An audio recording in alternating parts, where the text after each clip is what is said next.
Imaginez que vous construisiez une tour de 100 étages, mais qu'à chaque étage supplémentaire, les fondations deviennent plus fragiles.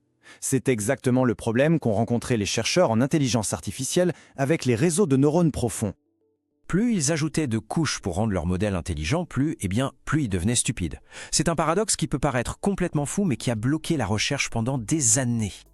Parce que, en théorie, on se dit que c'est logique. Chaque couche supplémentaire devrait ajouter de la puissance, de la capacité à comprendre des choses plus complexes.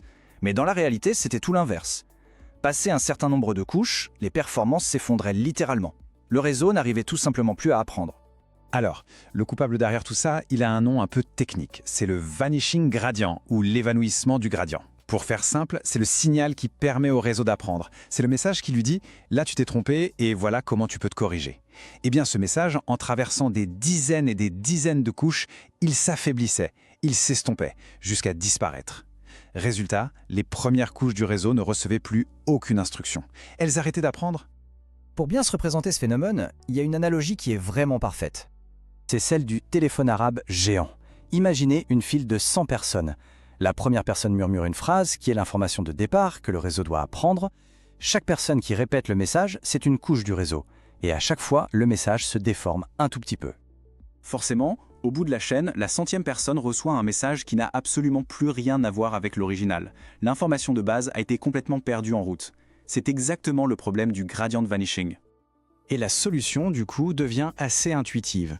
Imaginez que maintenant, chaque personne dans la file puisse entendre non seulement son voisin, mais aussi directement la toute première personne qui a donné le message.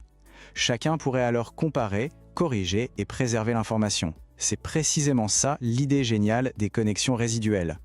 Bon, attention quand même. Évidemment, cette image a ses limites.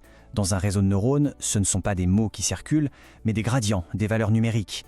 Le processus est infiniment plus complexe. Mais l'intuition, elle, est la bonne. Il faut un moyen de préserver l'information sur de très longues distances. Ok, l'analogie c'est bien, mais maintenant, voyons un peu comment ce raccourci se traduit concrètement en mathématiques. Allons dans le cœur du réacteur. L'idée clé, c'est la connexion résiduelle, qu'on appelle aussi skip connection. C'est une sorte d'autoroute mathématique. Au lieu d'avoir simplement la sortie d'une couche, disons f de x, on va calculer f de x plus x.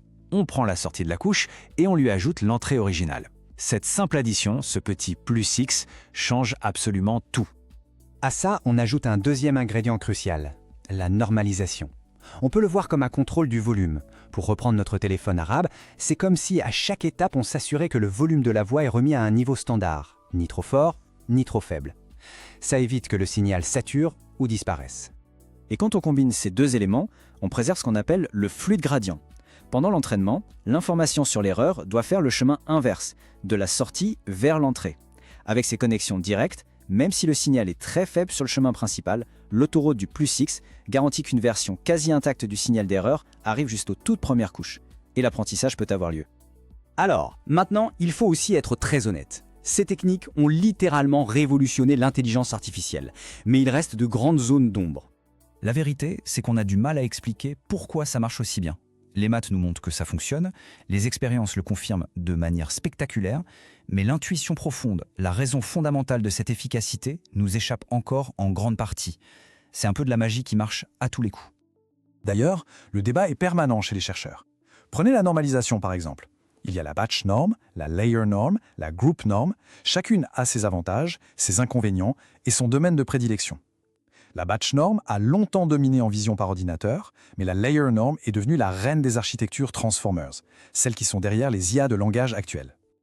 Et ça va même plus loin. Avec l'arrivée de ces nouvelles architectures comme les transformers, on se demande même si l'approche des réseaux convolutifs, même avec des connexions résiduelles, est toujours la meilleure solution partout. Le domaine avance à une vitesse absolument folle. Mais si on prend un peu de hauteur sur tout ça, les implications sont fascinantes. On en arrive à une question qui est presque philosophique, une question vertigineuse. Et si la clé de l'intelligence, qu'elle soit artificielle ou même biologique, ce n'était pas de créer des circuits de plus en plus complexes, mais plutôt de trouver des raccourcis plus élégants pour faire circuler l'information? Ça nous amène à une idée assez folle. C'est peut-être ce que fait notre propre cerveau. Plutôt que de faire passer l'information de neurone en neurone dans une chaîne interminable, il pourrait utiliser des sortes d'autoroutes directes pour préserver l'essentiel, pour apprendre plus vite. Dans ce cas, Les flux résiduels ne seraient qu'un écho en silicium de principes bien plus profonds sur la nature même de l'intelligence. Une simple addition mathématique qui a non seulement débloqué l'IA moderne, mais qui nous force aussi à nous interroger sur notre propre cognition.